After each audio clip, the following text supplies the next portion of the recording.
Just got off the phone to my solicitor and I've completed on a flat sale, and that's that flat done, and I've had that flat for decades, right?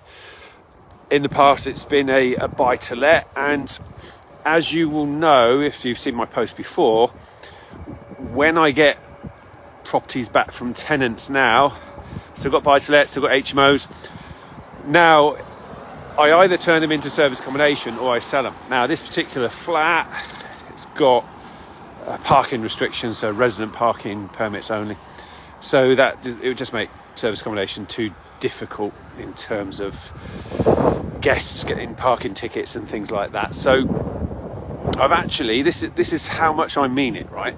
It's going to cost me about 25 grand's worth of capital gains tax, as well as solicitors and estate agents fees, selling this flat. And that's how willing I am to do it, to not have tenants. Now what I'll do is I'll reinvest the money into properties that will work as serviced accommodation, because as far as I'm concerned, there's trouble coming, right? There's trouble at mill with having tenants in properties. Now shoot me down if you like, say I'm being controversial, but I think that if you're relying on tenants to pay rent in order to pay your mortgages moving forward, that's going to be a precarious position to be in, especially when tenants start losing their jobs. And guess what? I reckon there's going to be an awful lot of jobs going because of, you know what, AI. And so I don't want to be in that position, and people's health as well. Sometimes people lose their health and their jobs, obviously, and the jobs thing more likely to happen in the future. So I want recurring income from property, but I just don't want to be reliant on a tenant. Now, okay, so you could choose tenants whose jobs are unlikely to be taken away from AI and all that, but I've been a landlord a long time, and I've had to evict lots and lots of tenants over the years. They've been Mary Poppins to start off with, who turned into Freddy Krueger, and I'm done with it. And so with service accommodation, a well-run service accommodation property earns me more money than a buy-to-let and an HMO, and I've still got those, right? I just don't want any more. So that's what I'm prepared to do in order to pay lots and lots of tax in order to basically do exactly what I say, and that is have recurring income but not have tenants in the property. So what are your thoughts on that? Do you think that being a landlord is going to become more and more risky moving forward, or do you think that the advance of AI isn't going to affect people's jobs at all? What do you think on that? Do you think I'm being mean in terms of not wanting to have tenants in my properties and only wanting to have guests? Because with a guest, it's not their home, okay? So they got no rights over the property, and the renters' rights bill that's coming is going to make getting tenants out of properties harder. I don't care what anyone says, it's going to make getting tenants out of properties even harder. When you've lost the Section 21, the Section 21, if the tenant didn't move after the 2 months notice, then the court has to grant possession. And if you've lost the Section 21, you've only got Section 8, then in a lot of instances it's going to be up to the judge to remove the tenant from the property. And how motivated do you think judges are going to be to evict tenants from property moving forward? I think not so much, and I think there's going to be an awful lot of backlog in the courts moving forward as well, and guess who's going to have to suffer in the meantime?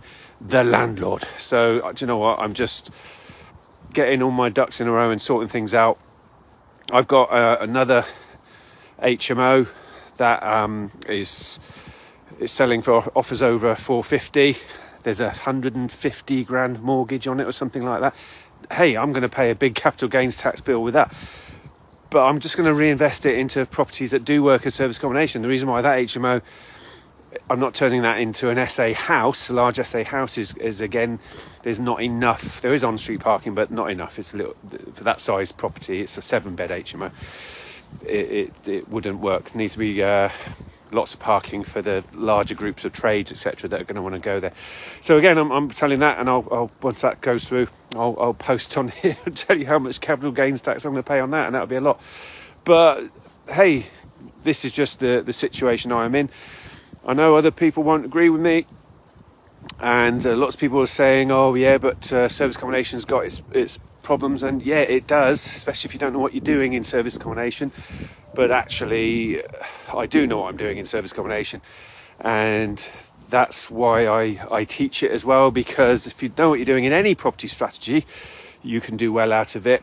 And so if you want to come and learn service accommodation from somebody that's an experienced landlord, still got buy-to-let, still got HMOs, I've been doing it since 1991, but also experienced in service accommodation, then let me know, because I am able to sponsor 15 people each month to come and join me on a serviced accommodation training. It's a day at Progressive, a service accommodation discovery day, and you can make your decision whether or not to start and scale your service accommodation business.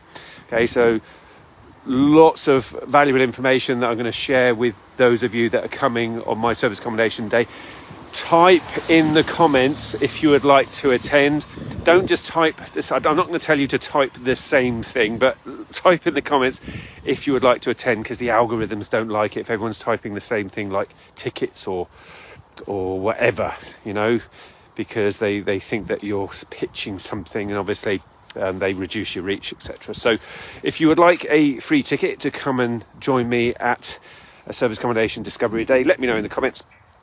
And I will, depending on the platform, because this video goes out on different platforms, I will either send you, or my PA will send you a link to register, or you can go straight to my bio, and you should have a link in my bio where you can register and come for free.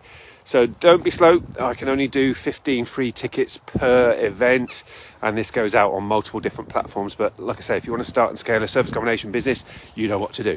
Here's to your success in service accommodation, and from me, the property soldier, your future needs you. Take care.